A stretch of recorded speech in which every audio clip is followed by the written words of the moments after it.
بسم الله الرحمن الرحيم قد أفلح المؤمنون الذين هم في صلاتهم خاشعون والذين هم عن اللغو معرضون والذين هم للزكاة فاعلون والذين هم لفروجهم حافظون إلا على أزواجهم أو ما ملكت أيمانهم فإنهم غير ملومين فمن ابتغى وراء ذلك فأولئك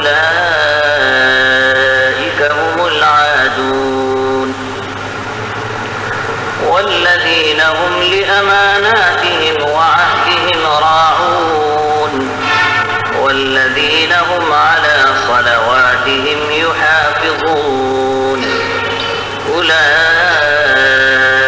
هم الوارثون الذين يرثون الفردوس هم فيها خالدون صدق الله.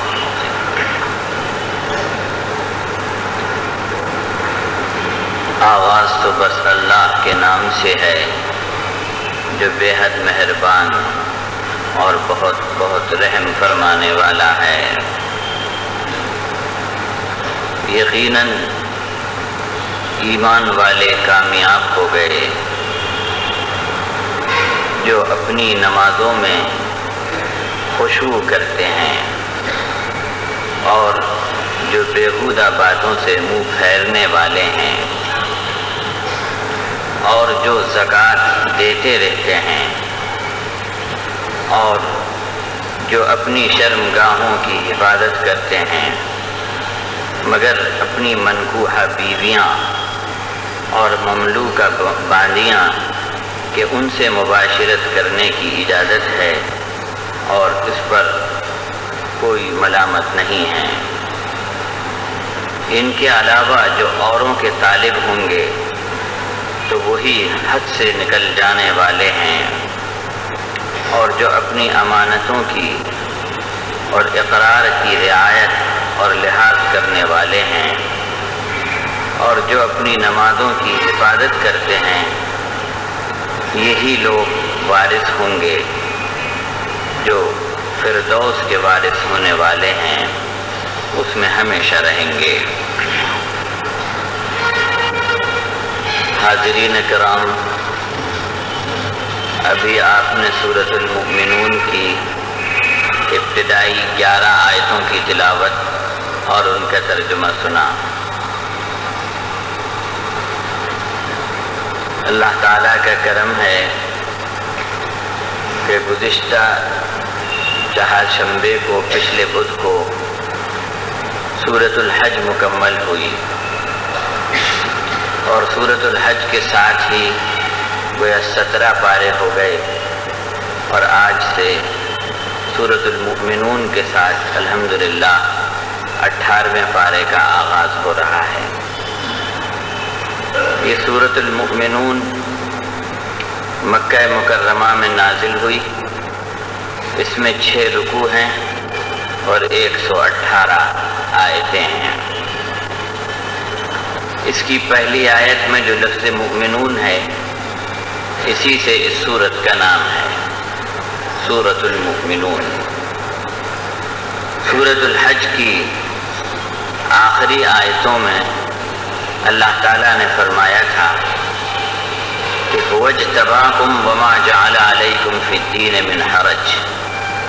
اس نے تم کو منتخب کر لیا ہے کہ تم کو خیر امت بنایا اور بہترین کام تمہارے سپرد کیا, تمہارا نام مسلمان رکھا اور تم کو نماز اور زکوٰۃ اور اللہ کے دین کو مضبوطی سے تھامنے کا حکم دیا اور جہاد کا حکم دیا. یہ احکامات دیے گئے اور اس کے بعد جو سورت شروع ہو رہی ہے اس میں فرمایا کہ کامیاب ہو گئے جنہوں نے ان صفات کو اختیار کیا. فرمایا قد افلح المؤمنون. کون لوگ کامیاب ہوئے؟ ایمان والے کامیاب ہوئے. یہ سورت کی ابتدائی آیتیں، ان میں حقوق اللہ اور حقوق العباد دونوں چیزیں آ گئیں۔ اللہ کے حق بھی آ گئے اور بندوں کے حقوق بھی اس میں آ گئے۔ حدیث پاک میں ہے کہ جب وحی آتی تو ایک قسم کی بھن بناہٹ محسوس ہوتی۔ حضرت عمر رضی اللہ تعالیٰ عنہ فرماتے ہیں کہ ہم نے ایک آواز سنی اور ہم سمجھ گئے کہ سرکار عالم صلی اللہ علیہ وسلم پر وحی نازل ہونے والی ہے۔ ہم لوگ رک گئے کہ دیکھیں نئی وحی کیا ہے اور کون سی آیتیں اس وقت اتری ہیں۔ جب یہ آیتیں نازل ہوئی تو سرکار دو عالم صلی اللہ علیہ وسلم نے ان کو تلاوت فرمایا اور فرمایا کہ جو شخص ان آیتوں پر عمل کر لے وہ جنت میں داخل ہوگا۔ صدیقہ عائشہ رضی اللہ تعالی عنہا سے دریافت کیا گیا کہ وہ اخلاق جن کی تعریف قرآن نے کی ہے اور نبی پاک صلی اللہ علیہ وسلم کے جو اخلاق بتلائے ہیں وہ کیا ہیں؟ تو انہوں نے فرمایا کہ کان خلقہ القرآن، حضور کے اخلاق کیا تھے؟ قرآن کریم کی تفسیر۔ اور پھر صدیقہ عائشہ رضی اللہ تعالی عنہا نے یہی قد افلح المؤمنون سے ہم فیہا خالدون تک یہ آیتیں تلاوت فرمائیں۔ فرمایا قد افلح المؤمنون، ایمان والے کامیاب ہو گئے۔ پہلی آیت میں جو لفظ آیا فلاح کا، افلح المؤمنون، کامیاب ہو گئے، فلاح مل گئی، یہ قرآن و حدیث میں کئی جگہ استعمال ہوا ہے یہ لفظ فلاح کا۔ ہر وقت اذان میں بھی کہا جاتا ہے حی علی الفلاح، کامیابی کی طرف آؤ۔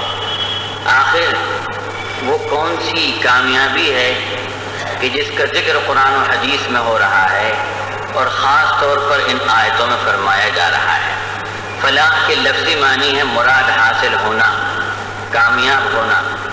ظاہر ہے کوئی بھی انسان چاہے وہ کتنا ہی بڑا کیوں نہ ہو اس کو حکومت حاصل ہو، لیکن رنج و غم اس کو زندگی میں کبھی نہ کبھی ضرور دیکھنا پڑتا ہے۔ کوئی شخص ایسا نہیں ہے کہ جس کو کسی قسم کا کھٹکا نہ ہو، کوئی خوف نہ ہو۔ اگر زندگی بھر دولت رہے، حکومت رہے، تب بھی یہ کھٹکا تو ضرور رہتا ہے کہ ایک دن موت آئے گی اور یہ ساری چیزیں چھین لی جائیں گی۔ لیکن بے خوف زندگی اور ہمیشہ کی کامیابی کی زندگی یہ تو کسی کو بھی نصیب نہیں ہے۔ انبیاء اکرام علیہم الصلاۃ والسلام جو اللہ تعالیٰ کے محبوب اور مقرب اور ان سے بڑھ کر کوئی نہیں ہو سکتا، ان پر بھی تکلیفیں آتی رہیں، انہوں نے سختیوں کو جھیلا، مصیبتوں کو برداشت کیا۔ بہرحال یہ کوئی دنیا کی کامیابی نہیں ہے، اور ظاہر ہے اصل کامیابی تو وہی ہے کہ جس کے بعد کوئی کھٹکا نہ ہو اور جہاں انسان کو وہ ساری چیزیں مل جائیں جن کو وہ چاہتا ہو۔ اور فرمایا کہ وہ مقام کہ جہاں تمہیں کوئی کھٹکا نہ ہو، کوئی خوف نہ ہو، نعمت کے زائل ہونے کا اندیشہ نہ ہو، جو چیزیں مل جائیں وہ سدا رہنے والی ہوں، تو وہ مقام صرف جنت کا مقام ہے اور وہ کامیابی جنت کی کامیابی ہے۔ اب کامیاب ہونے والے کون ہیں؟ المؤمنون، ایمان والے جو اللہ کی وحدانیت اور ربوبیت پر مکمل ایمان رکھتے ہیں۔ وہ تو سبھی کہتے ہیں کہ ہمارا ایمان ہے، لیکن اللہ کی وحدانیت پر کامل طور پر ایمان۔ وہ اپنی ذات میں، اپنی صفات میں یکتا ہے، اس کی ذات و صفات میں کوئی شریک نہیں، کوئی اس کا ہمسر نہیں، کوئی اس کے برابر نہیں۔ المؤمنون، اس کے فرشتے برحق، انبیاء اکرام علیہم الصلاۃ والسلام برحق، اس نے جتنے نبی بھیجے حضرت آدم علیہ السلام سے لے کر حضور خاتم النبیین سرکار دو عالم صلی اللہ علیہ وسلم تک سب برحق، اس کی آسمانی کتابیں برحق، حشر و نشر، تقدیر، اس زندگی کے بعد دوبارہ زندگی اور اللہ کے سامنے حاضری اور زندگی کا حساب و کتاب و سوال و جواب، اور یہ ساری چیزیں ایمانیات میں شامل ہیں۔ جن کو یہ چیزیں حاصل ہوئیں وہ کامیاب ہونے والے ہیں۔ اور پھر یہی نہیں کہ وہ ایمان لا کر بیٹھ گئے ہوں، بلکہ فرمایا کہ ان کے اندر ایمان کی 7 صفات ہیں۔ جہاں بھی قرآن کریم میں ایمان کا ذکر آیا تو آمنو کے بعد وعملوا الصالحات فرمایا کہ ایمان لانے کے بعد وہ نیک عمل کرتے ہیں، اچھے کام کرتے ہیں اور ایمان کے تقاضوں کو پورا کرتے ہیں۔ الذین هم فی صلاتهم خاشعون، جو اپنی نماز میں خشوع اختیار کرتے ہیں، نمازوں کو خشوع کے ساتھ پڑھتے ہیں۔ یہ جو لفظ خشوع اس آیت میں آیا ہے، اس کے تعلق سے مفسرین کرام فرماتے ہیں، بعض کی رائے ہے کہ خشوع کا تعلق دل سے ہے، اور بعض فرماتے ہیں کہ اس کا تعلق اعضاء و جوارح سے ہے۔ قرآن کریم کے مطالعے سے معلوم ہوتا ہے کہ دونوں معنی کے لیے یہ لفظ استعمال ہوا۔ جیسے فرمایا الم یأن للذین آمنوا ان تخشع قلوبهم لذکر اللہ، کہ ابھی وہ وقت نہیں آیا ایمان والوں کے لیے کہ ان کے دل اللہ کے ذکر کے لیے جھک جائیں۔ اس سے معلوم ہوا کہ خشوع کا تعلق دل سے ہے۔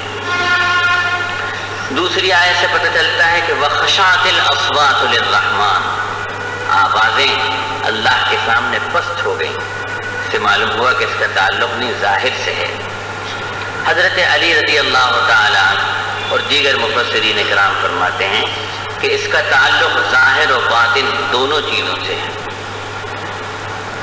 خشوع کا تعلق، اور یہ نماز کے لیے بنیادی چیز ہے خشوع۔ بعض علماء تو فرماتے ہیں کہ جس نماز میں خشوع نہیں وہ نماز ہی نہیں ہے، نماز ہوتی ہی نہیں ہے اگر نماز میں خشوع حاصل نہ ہو۔ اسی لیے سیدنا شیخ عبد القادر جیلانی رحمۃ اللہ علیہ فرماتے ہیں کہ ہر رکن کے لیے، ہر عمل کے لیے نیت کا حضور شرط ہے۔ حضرت امام غزالی رحمۃ اللہ علیہ کا قول ہے کہ بغیر خشوع کی نماز نہیں ہوتی۔ یہ ایک اختلافی چیز ہے، لیکن یہ کہ نماز کے لیے اور قبولیت کے لیے ضروری ہے کہ خشوع ہونا چاہیے۔ خشوع یعنی اللہ کا خوف، ڈر، عاجزی۔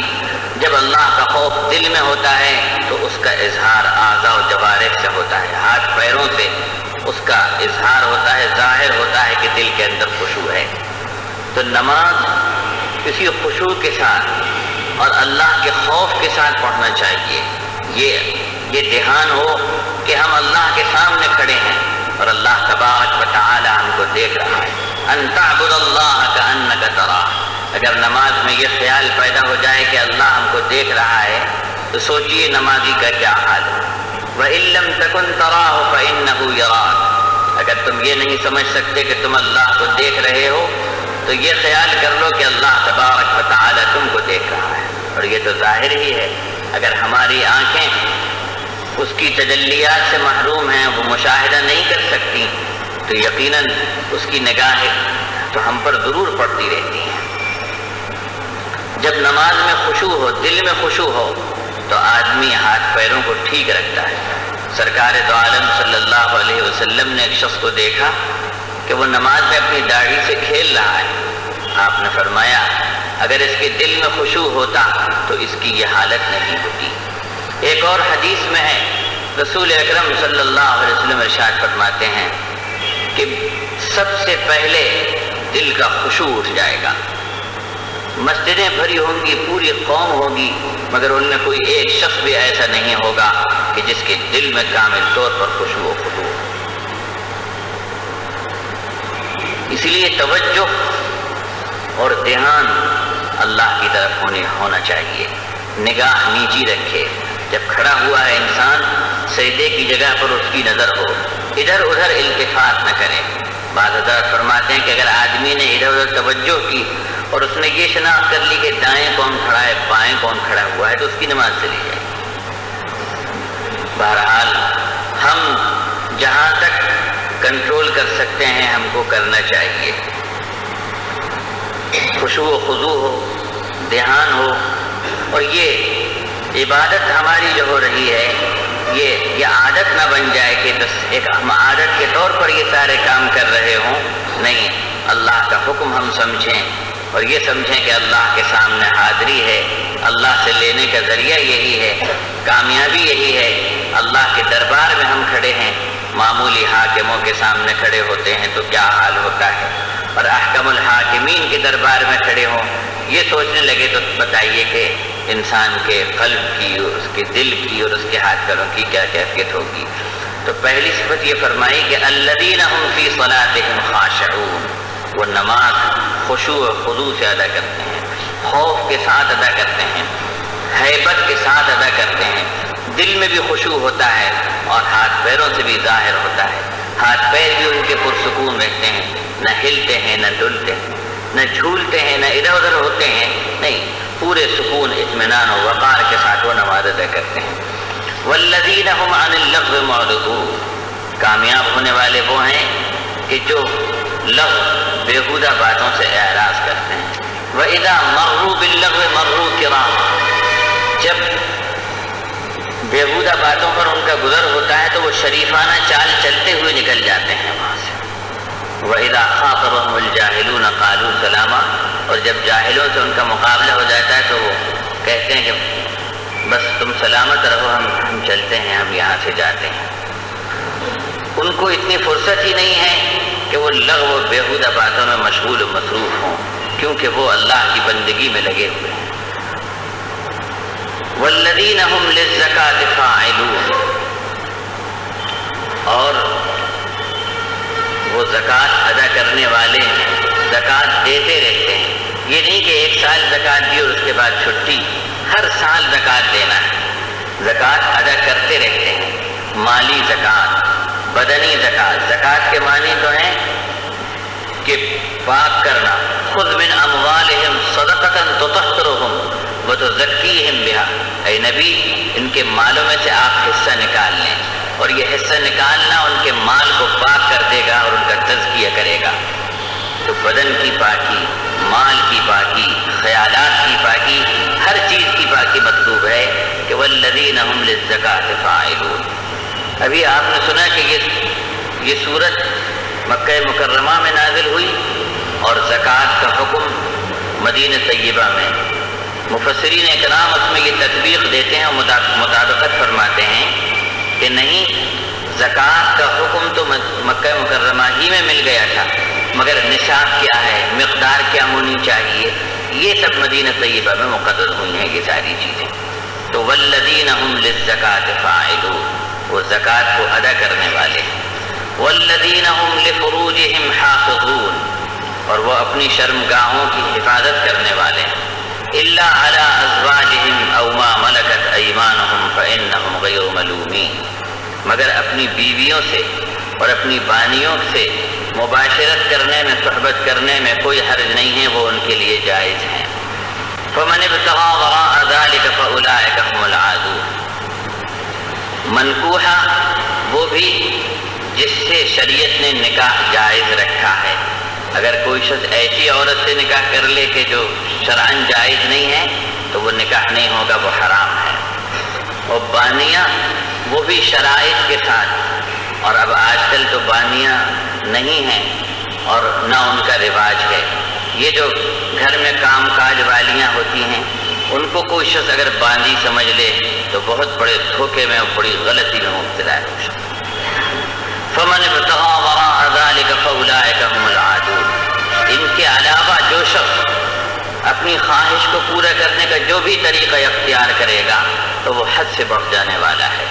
منکوحہ بیوی، جائز بیوی، جس سے جائز صورتوں میں ہم بستری کو شریعت نے حلال رکھا ہے، اس سے بھی غیر فطری عمل کرنا حرام ہے۔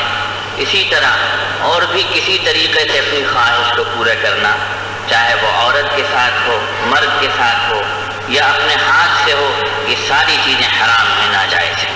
فمن ابتغى وراء ذلك فاولئک هم العادون، یہ جو دو شکلیں قرآن نے بیان کی ہیں، فرمایا اس کے علاوہ جو کچھ بھی اور چاہنے والے ہیں اور جس طرح وہ اپنی خواہش کو پورے کرنے والے لوگ ہیں وہ حد سے نکل جانے والے ہیں اور گناہ کا کام کرنے والے ہیں۔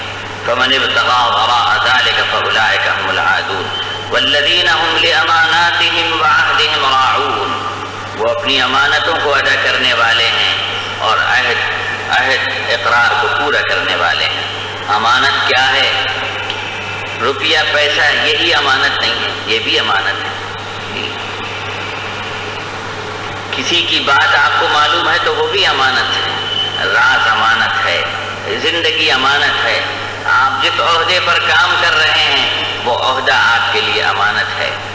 کہیں ملازمت کر رہے ہیں، جتنا وقت کام کے لیے مقرر ہے وہ وقت امانت ہے، اس میں کام چوری کرنا اور کام نہ کرنا خیانت ہے۔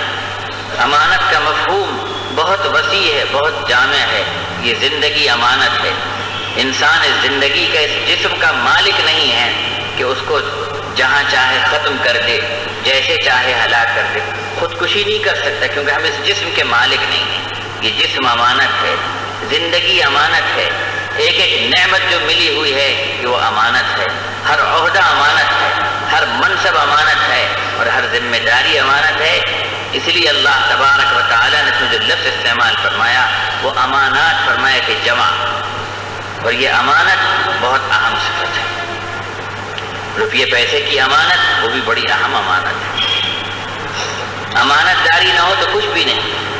سرکار دو عالم صلی اللہ علیہ وسلم کا کوئی خطبہ ایسا نہیں ہوتا تھا جس میں آپ یہ نہ ارشاد فرماتے ہوں کہ لا دین لمن لا امانت لہ، جس میں امانت داری نہیں اس میں دین داری نہیں، ولا دین لمن لا عہد لہ، اور جس میں عہد کی پابندی نہیں اس کے پاس دین و ایمان نہیں کچھ۔ تو بہت زیادہ آپ اس کا لحاظ فرماتے تھے۔ حضرات انبیاء اکرام علیہم الصلاۃ والسلام کے اوصاف اللہ تعالیٰ نے بتلائے کہ انی لکم رسول امین۔ ہر نبی یہ اعلان کرتے ہوئے آئے کہ میں رسول ہوں اور امانت دار ہوں۔ اللہ تعالیٰ نے جس فرشتے کے ذریعے احکامات کو پہنچانے کا کام لیا، یعنی حضرت جبرائیل علیہ السلام، ان کی خاص صفت یہ بیان کی کہ نزل بہ الروح الامین، کہ وہ روح الامین ہے، وہ امانت دار ہیں۔ اور پھر سرکار دو عالم صلی اللہ علیہ وسلم کی امانت داری، اللہ اکبر، دشمن خون کے پیاسے آپ کی امانت پر اعتماد کرتے تھے۔ وہ اپنی چیزیں آپ کے پاس رکھتے تھے کہ ہم آپ کے پاس کوئی چیز رکھیں گے تو وہ ضائع نہیں ہوگی، وہ محفوظ رہے گی۔ تو آج امانت کا لحاظ نہیں ہے جی۔ امانت کو اگر کوئی مال غنیمت سمجھ لے تو بہت بڑا دھوکہ ہے۔ اور فرمایا کہ جب یہ چیز ہو جائے گی کہ زکوٰۃ کو تاوان سمجھا جائے، امانت کو مال غنیمت سمجھا جائے، بیوی کی اطاعت کی جائے، ماں کو نظر انداز کر دیا جائے، بہت سی باتیں اس طرح سے ذکر کی رسول اکرم صلی اللہ علیہ وسلم نے فرمایا جب یہ ساری چیزیں ہونے لگیں گی تو تم اس وقت انتظار کرنا زلزلوں کا، آندھیوں کا، طوفان کا، سیلاب کا، عذاب کا اور بربادی کا۔ والذین هم لأماناتهم وعہدهم راعون، امانتوں کو ادا کرتے ہیں اور عہد و اقرار کو پورا کرتے ہیں۔ ایک عہد تو کیا ہے جو اللہ سے ہم نے کیا ہے کہ ہم اس کو ایک مانیں گے، اسی کی بندگی کریں گے، اسی کی عبادت کریں گے، اسی سے مانگیں گے، اسی سے لو لگائیں گے، اسی کے سامنے ہاتھ پھیلائیں گے، کسی اور کے سامنے ہم دست سوال دراز نہیں کریں گے۔ وہ عہد پورا کرنا ہے اللہ سے۔ الذین یوفون بعہد اللہ ولا ینقضون المیثاق، جو اللہ کے وعدوں کو پورا کرتے ہیں۔ ہم سب نے عہد کیا ہے اللہ سے اور اللہ سے اقرار و عہد کر کے آئے ہیں۔ وَإِذْ أَخَذَ رَبُّكَ مِنْ بَنِي آدَمَ مِنْ ظُهُورِهِمْ ذُرِّيَّتَهُمْ وَأَشْهَدَهُمْ عَلَىٰ أَنفُسِهِمْ أَلَسْتُ بِرَبِّكُمْ۔ اللہ تعالیٰ نے اس دنیا میں آنے سے پہلے تمام انسانوں سے عہد لیا، اس کو عہد الگ سے آپ ہم سب جانتے ہیں کہ الست بربکم، کہ میں تمہارا رب نہیں۔ سب نے کہا کیوں نہیں؟ بلا شہدنا، ہم اقرار کرتے ہیں، گواہی دیتے ہیں کہ بے شک آپ ہمارے رب ہیں، آپ ہمارے پروردگار ہیں۔ تو ایک تو عہد ہے جو ہم نے اللہ سے کیا ہے کہ وہ ہمارا رب ہے، وہ ہمارا معبود ہے، ہم اس کی بندگی کریں گے۔ ایک عہد وہ ہے جو ہم انسانوں سے کرتے رہتے ہیں، جیسے اللہ کے عہد کو پورا کرنا ہے ایسے ہی بندوں کے عہد کو بھی پورا کرنا ہے۔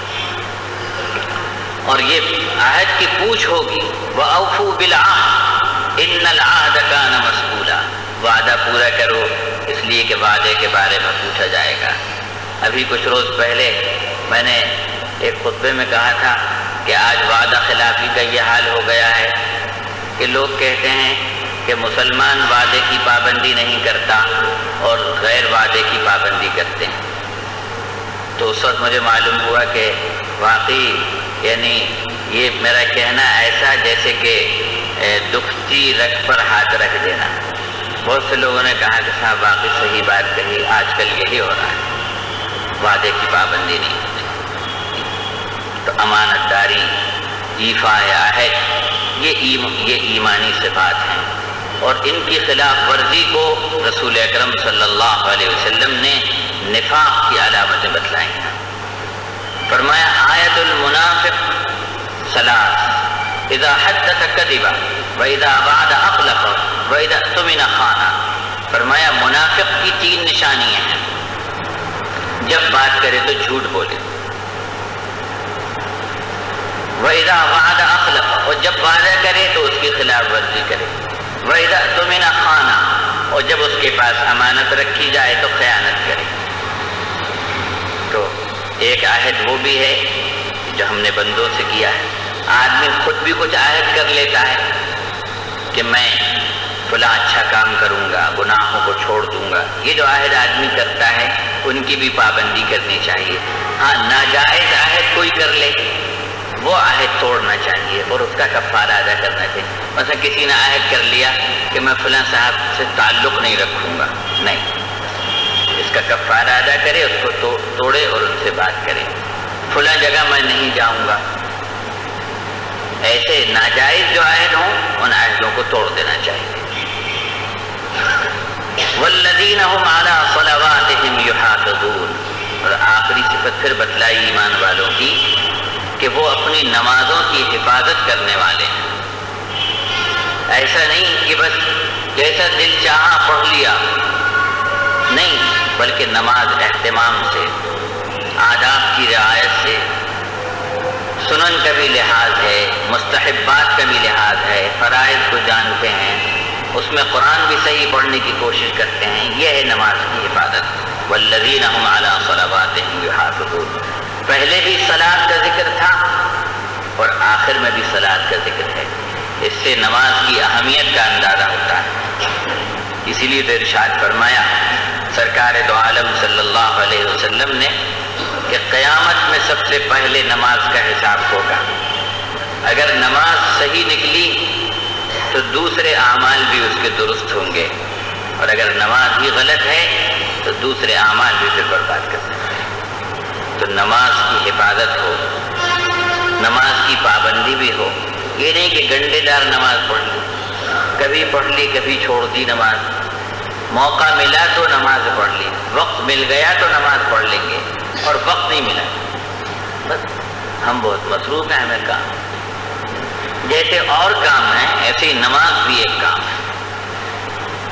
لیکن سوچئے کہ ایسی اہم چیز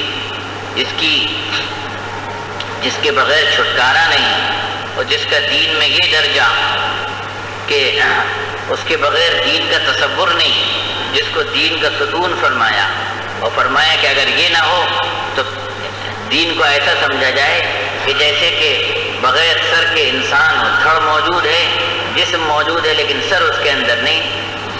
جس کی یہ اہمیت آج غور فرمائیے کہ امت میں کتنے لوگ ہیں جو اس کا اہتمام کرتے ہیں، کتنے لوگوں میں نماز کی پابندی ہے، کتنے لوگ نماز کو زندہ کیے ہوئے ہیں، اور اس کے لیے کون سی کوشش ہے ہماری. کتنے فیصد نماز پڑھتے ہوں گے ملک میں، آپ کو غور فرمایا، فیصلہ فرمایا. حالانکہ اس کے بغیر کوئی چھٹکارا نہیں. قرآن کریم کی 2-4 آیتوں میں نہیں، سینکڑوں آیتوں میں اللہ تعالیٰ نے نماز کو خوب فرمایا. لیکن آج اس نماز سے غفلت ہے. اور اللہ تعالیٰ ایمان والوں کی صفت یہ بیان فرما رہا ہے کہ والذین هم علی صلواتهم یحافظون، وہ اپنی نمازوں کی حفاظت کرنے والے ہیں. بہت سے لوگ ہیں کہ اچھے خاصے ہیں، ہٹے کھٹے، صحت مند، ساری سہولتیں حاصل، سب کچھ، مگر نماز کے چور، نماز نہیں پڑھتے. بات تو ایسے ہیں کہ وہ سوچتے ہیں کہ دیکھیے ہم نماز نہیں پڑھتے پھر بھی اتنے اچھے ہیں. نہیں، یہ خوش ہونے کی بات نہیں ہے ان کے لیے کہ وہ نماز نہیں پڑھتے بہت اچھے ہیں. کہیں ایسا تو نہیں کہ اللہ نے ان کے سر کو اس قابل نہیں سمجھا کہ اس کے دربار میں جھکے. یہ نہیں کہ صاحب نماز نہیں پڑھتے، دیکھیے ہم جب بھی مزے کے ساتھ ہیں. والذین هم علی صلواتهم یحافظون. ایمان والے وہ ہیں کہ جو اپنی نمازوں کی حفاظت کرتے ہیں. اولئک هم الوارثون، یہی لوگ وارث ہونے والے۔ کون؟ ایمان والے، نماز میں خشوع و خضوع رکھنے والے، برائیوں سے منہ پھیرنے والے، زکوٰۃ دینے والے، اپنی شرمگاہوں کی ناجائز باتوں سے حفاظت کرنے والے، اور امانتوں اور عہدوں کو پورا کرنے والے، اور نمازوں کی حفاظت کرنے والے۔ اولئک هم الوارثون، یہی لوگ وارث ہوں گے۔ کس چیز کے وارث ہوں گے؟ الذین یرثون الفردوس، یہ فردوس کے وارث ہوں گے، یہ جنت کے وارث ہوں گے۔ اس آیت میں اللہ تعالیٰ نے جنت کا ذکر فرمایا کہ فردوس، کئی جنتیں ہیں۔ رسول اکرم صلی اللہ علیہ وسلم ارشاد فرماتے ہیں کہ تم اللہ سے جنت مانگا کرو تو جنت الفردوس کا سوال کیا کرو کہ اللہ تعالیٰ ہم کو جنت الفردوس عطا فرمائے۔ اس کے بعد فرمایا کہ ہم فیہا خالدون، یہ جب اس فردوس میں پہنچیں گے جن کے اندر یہ صفات ہیں تو وہ اس میں ہمیشہ ہمیشہ رہیں گے، ان کو وہاں سے کبھی نہیں نکالا جائے گا۔ جو نعمتیں ملیں گی وہ دائمی ہوں گی، نعمتیں کبھی ختم ہونے والی نہیں ہیں۔ فرمایا یہی لوگ کامیاب ہونے والے ہوں گے۔ قد افلح المؤمنون، اصل کامیاب ہونے والے وہی ہیں۔ اللہ تبارک و تعالی ان کامیاب ہونے والوں میں ہم کو اپنے فضل و کرم سے شامل فرمائے۔ وآخر دعوانا الحمدللہ رب العالمین۔ بالله من الشيطان الرجيم، بسم الله الرحمن الرحيم، ولقد خلقنا الإنسان من سلالة من طين ثم جعلناه نطفة في قرار مكين ثم خلقنا النطفة علقة فخلقنا العلقة مضغة فخلقنا المضغة عظاما فكسونا العظام لحما ثم أنشأناه خلقا آخر فتبارك الله أحسن الخالقين ثم إنكم بعد ذلك لميتون ثم إنكم يوم القيامة تبعثون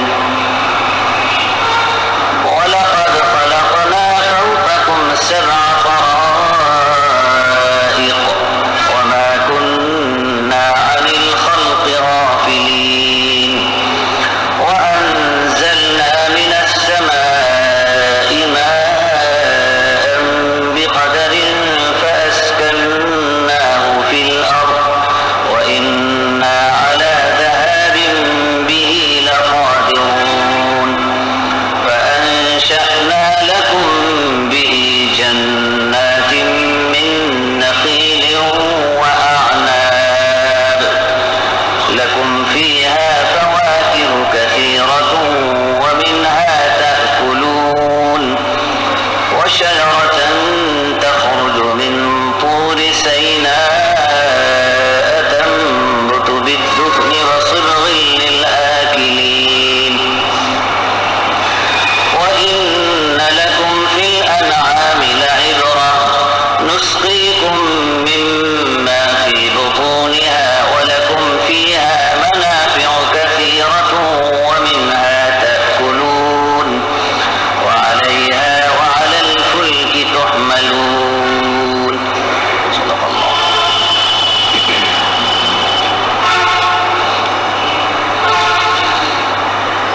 اور ہم نے انسان کو چنی ہوئی مٹی سے پیدا کیا ہے،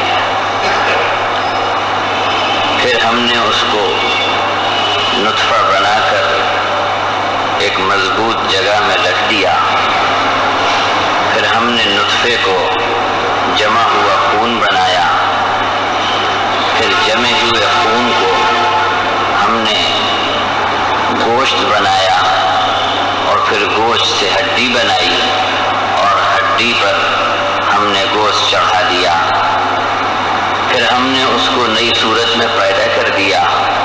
اللہ جو سب سے بہتر پیدا کرنے والا ہے، بڑا بابرکت ہے۔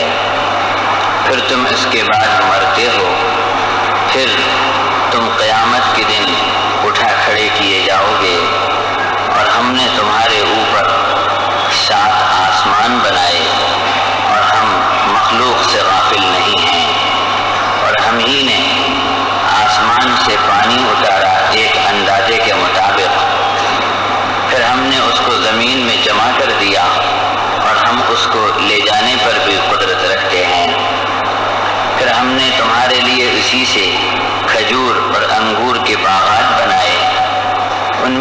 تمہارے لیے بہت سے فائدے ہیں اور ان میں سے تم کھاتے ہو، اور اسی سے ہم نے وہ درخت پیدا کیا جو طور سینا میں ہے کہ جو تیل اور سالن لیے ہوئے اگتا ہے، اور جانوروں میں تمہارے لیے عبرت و نشانی ہے کہ ہم ان کے پیٹ سے نکلی ہوئی چیز تم کو پلاتے ہیں، اور ان میں تمہارے لیے بہت سے فائدے ہیں، اور ان میں سے بعض کو تم کھاتے ہو، اور ان پر اور کشتیوں پر تم سوار ہوتے ہو۔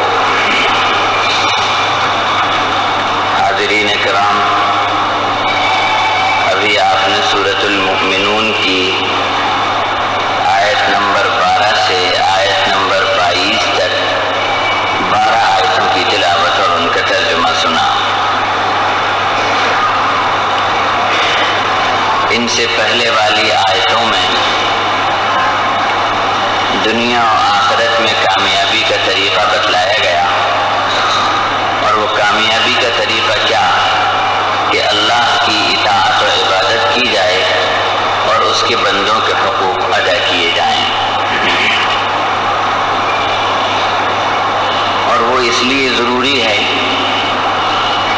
کہ انسان اللہ تعالیٰ کے احسانات پر غور کرے کہ اللہ تعالیٰ نے اس پر کتنے احسان فرمائے ہیں۔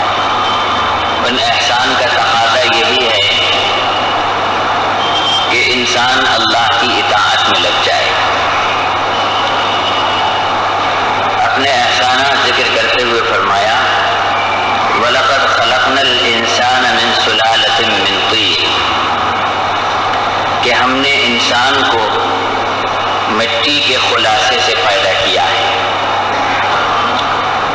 یہاں اس آیت میں انسان سے حضرت آدم علیہ السلام بھی مراد ہے اور عام انسان بھی مراد ہے۔ حضرت آدم علیہ السلام کی تخلیق و پیدائش کے تعلق سے حدیث پاک میں ہے کہ اللہ تعالیٰ نے ان کو ایک مٹھی بھر خاک سے پیدا کیا، اور روئے زمین کی تمام خاک کا تھوڑا تھوڑا حصہ لیا اور اس سے حضرت آدم علیہ السلام کو بنایا۔ یہی وجہ ہے کہ حضرت آدم علیہ السلام کی نسل میں اور ان کی اولاد میں ہر قسم کے لوگ ہیں، گورے، کالے، کھلے ہوئے رنگ کے، نیک اور بد، غرض تمام طرح کے لوگ ہیں حضرت آدم علیہ السلام کی اولاد میں۔ اور اگر یہ مراد لیا جائے کہ اس سے عام انسان ہے کہ عام انسانوں کو ہم نے مٹی کے خلاصے سے پیدا کیا ہے،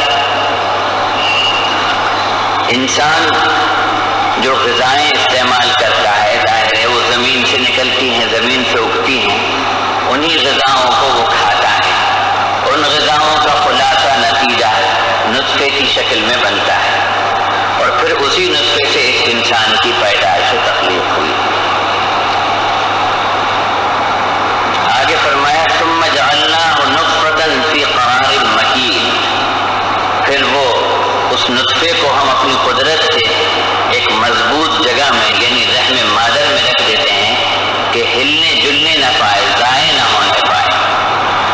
ثم خلقنا النطفۃ علقۃ، پھر وہی نطفہ ایک عرصے کے بعد جمے ہوئے خون کی شکل اختیار کرتا ہے۔ اللہ تعالیٰ فرماتا ہے ہم اس کو جمع ہوا خون بنا دیتے ہیں، اور پھر اسی خون سے گوشت کا لوتھڑا بناتے ہیں، گوشت کی بوٹی بناتے ہیں، اور پھر اسی گوشت سے ہڈی بناتے ہیں۔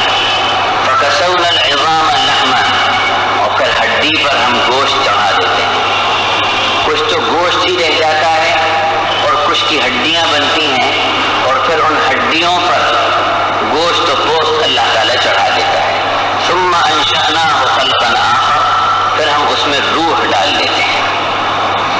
حدیث پاک میں انسانی تخلیق کے جو مدارج بتلائے گئے ہیں ان کے تعلق سے ملتا ہے کہ یہ تغیر و تبدیلی ہر 40 دن کے بعد ہوتی ہے، اسی لیے کہ 40 دن میں مزاج اور احوال کے تغیر